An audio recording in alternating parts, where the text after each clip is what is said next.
Joining me now, Ellie Mastel. He's a justice correspondent for The Nation. So, Ellie, the Buffalo shooting was just a month ago. Up in Buffalo, New York, 10 people were killed. Governor Hochul and Justice Breyer say this ruling will make it harder to prevent that exact type of thing from happening again. What do you think?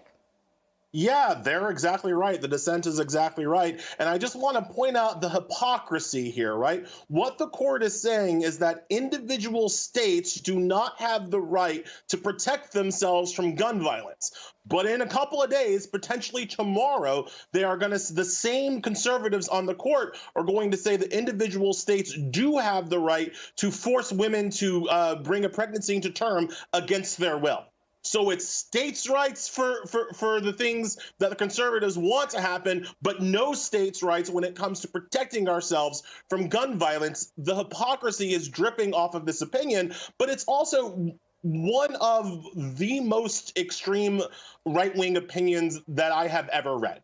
Right? Like, it's one thing for the conservatives in 2008 in Heller to create whole cloth a right to own a firearm for self-defense. That had never been done before in American history. Conservatives did it in 2008. Okay. But now they're saying that you have a constitutional right. Every state has to be Texas now in the Constitution, and it's not in the Constitution. They are just wrong. And these extremists, Clarence Thomas, in his majority opinion, defending this new right to open carry, cites the Dred Scott decision positively.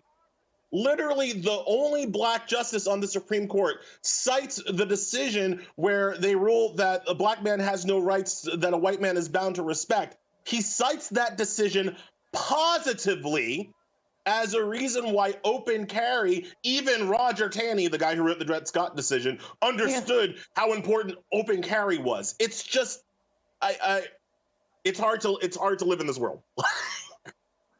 Well, explain the rationale, because I think the folks at home are like, okay, the Second Amendment, I know that has to do with gun rights, but maybe they don't understand the actual analysis that Thomas is utilizing here, because again, what the Second Amendment says and how these conservative justices are interpreting it, there's a wide gap between the actual words and what they are saying the words mean.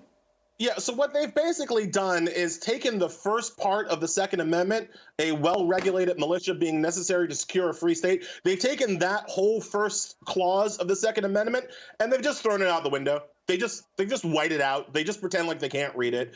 And so they are now acting that as if any regulation on guns, even though regulation is right in the Second Amendment, that any regulation on guns is an unconstitutional impingement on the Second Amendment right to bear arms.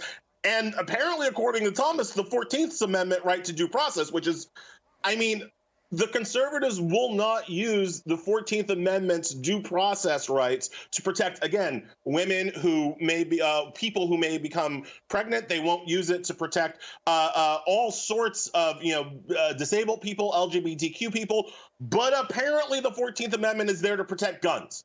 That is also a new thing that Thomas invented in today's guns decision. It's Zerlina, it's bonkers, and I say that in the scientific way. Like, it is an actually extremist, crazy opinion that 6 conservative justices signed on to, and it should prove to Democrats, I hope, that rational argument holds no sway anymore in the Supreme Court, right? There is no such thing as a rational argument, as a logical argument, as a thing that you can use kind of argumentatively to sway these 6 people from their dread cause.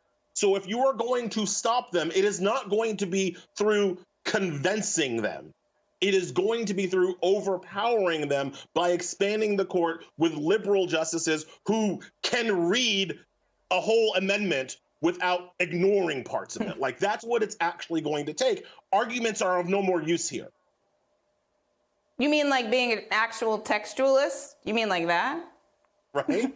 Like they don't actually care about the text of the amendments if it doesn't support their preferred outcomes. And that's kind of always been the case of textualism. That's always the intellectual bankruptcy of the conservative project. But it's laid bare for all to see. And I think you started off right. This is coming in the context of despicable, deplorable, bloodthirsty mass shootings.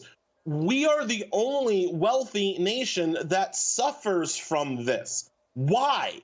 And the reason why is not because of violent video games. Other countries have violent video games. It's not because of mental health issues. Other countries have people with mental health issues. It's not even because we have a lot of disaffected young white males. Other countries have disaffected young white males. We suffer this violence because of 6 conservatives on the Supreme Court. It is their fault. And until we start acting like it, we will continue to suffer the violence. I think the clarity there is really, really important. And if folks at home, communicate and talk regularly with people who live in other countries, they're looking at us like, what is wrong with you? Why are you allowing this to be your status quo? So that's a really, really important point. It's not like this other places. Ellie Mostel, Justice Correspondent for The Nation, thank you so much for being here, starting us off. Please stay safe.